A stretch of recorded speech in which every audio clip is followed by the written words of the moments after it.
In the early 90s, one name echoed through the basketball world: Harold Miner. Not just a top college scorer, not just a dunker. He was labeled the next Michael Jordan before he ever stepped on an NBA court. They called him Baby Jordan, and he lived up to the name in college. Electric dunks, smooth mid-range, two-time NBA slam dunk champ. He was the future. But just 4 seasons later, gone. No farewell, no comeback, no explanation.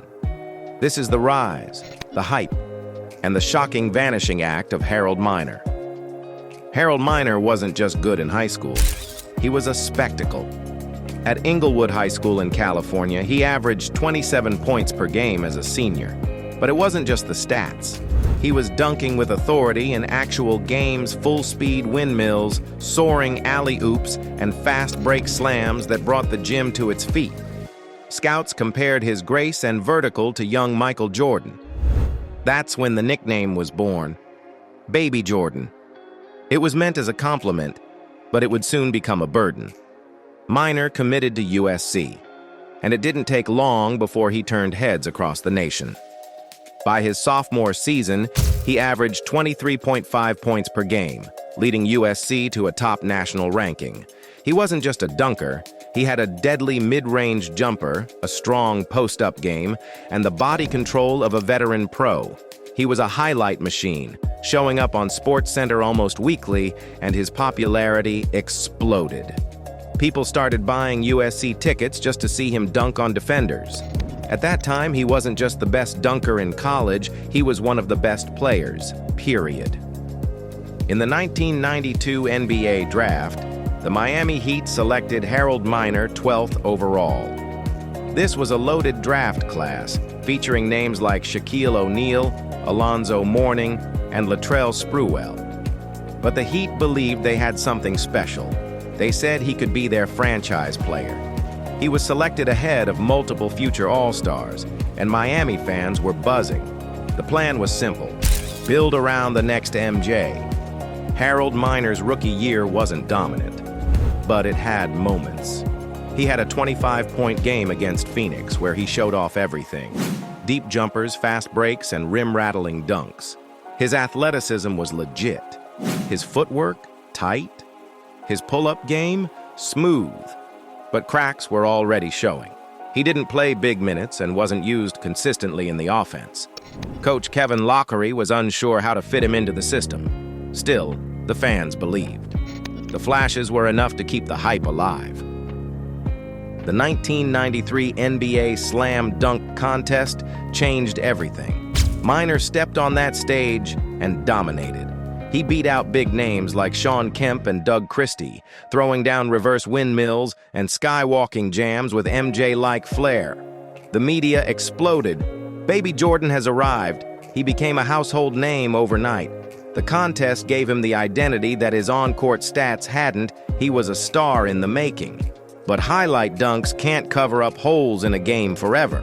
Despite the dunk contest win, Miner couldn't carve out a real role in Miami's offense. Why? A few reasons. He wasn't a consistent three-point shooter. He wasn't a great passer or playmaker. Defensively, coaches didn't trust him. And in the 90s NBA, if you weren't a complete player, you didn't last long. The league was physical, the pace was slower, and off-ball wings like Miner had a hard time finding rhythm. He had talent, but not the tools to thrive in structured NBA systems. Miner didn't ask to be called Baby Jordan, but he couldn't shake it. Every time he played, fans and media expected MJ-level greatness. Every missed shot, every bad game, blown up. It's hard enough to succeed in the NBA. Now imagine doing it with everyone expecting you to be the greatest player of all time by age 22. The nickname that made him famous was slowly eating him alive. In 1995, Harold Miner made a comeback, at least in the air. He returned to the slam dunk contest and won again, joining a rare group of two-time champions. The dunks were insane. One-legged takeoffs, power reverse windmills, graceful glides from the baseline. No one could deny. He was still one of the best athletes in the league, but despite the trophy, it didn't translate to more minutes or more success on the court. After 3 up-and-down seasons, the Miami Heat traded Miner to the Cleveland Cavaliers. The change of scenery was supposed to be a reset, but it was a disaster. Cleveland already had a crowded backcourt, and their slower offense didn't suit Miner's style. He averaged just 3 points per game in limited appearances. No rhythm, no role, no future. As if poor fit and lack of development weren't enough, Miner's body began to betray him.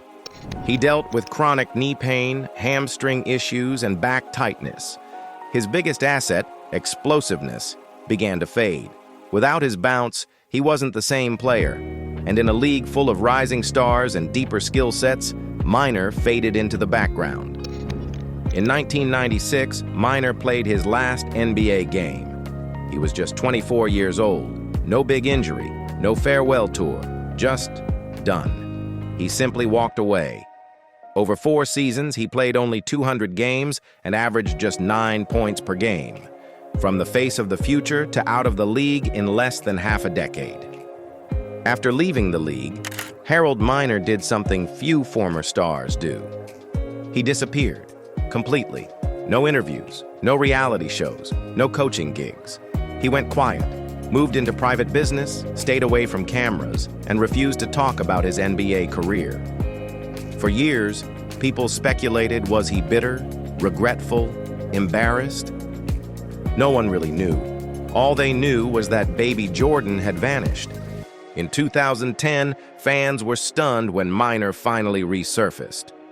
He attended a Pac-10 Hall of Honor ceremony where he was inducted for his college achievements.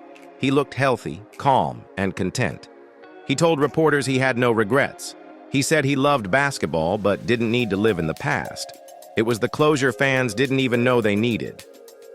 Here's the big question. What if Harold Miner played today?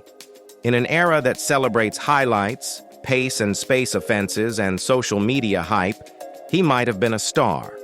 Today's league values athletic scorers, encourages individual creativity, and would have developed him into more than a dunker. He was Ja Morant before Ja Morant. But he came 20 years too early, and into a league that didn't know what to do with his skill set. Harold Miner's career didn't live up to the hype. He never became the next Jordan.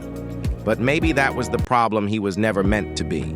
He was Harold Miner, a man who gave us unforgettable moments, flew higher than most, and then walked away on his own terms. He didn't chase fame. He didn't beg for attention. He lived his life quietly and with peace. Harold Miner didn't become the next Jordan, and maybe that's the point. He was never chasing GOAT status. He wasn't out to build a legacy of shoe deals, MVPs, or highlight reels. He gave fans a flash of greatness, then stepped away, quietly. But for those who watched, he was must-see TV. From Inglewood High to USC, from skywalking jams to back-to-back dunk contest wins, Miner gave the game moments that still live in fans' memories. He didn't need 15 years to make an impact. He only needed 4. Baby Jordan wasn't a failure. He was a what-if, a player ahead of his time. A name whispered by hoopheads, a legend remembered by those who saw him fly. So the next time someone asks you about forgotten NBA stars, don't forget Harold Miner. Don't forget the kid who almost was Jordan but chose to be Harold Miner instead. If you loved this breakdown, smash that like button, subscribe for more legendary NBA stories, and drop a comment. Who's another player that was hyped but vanished?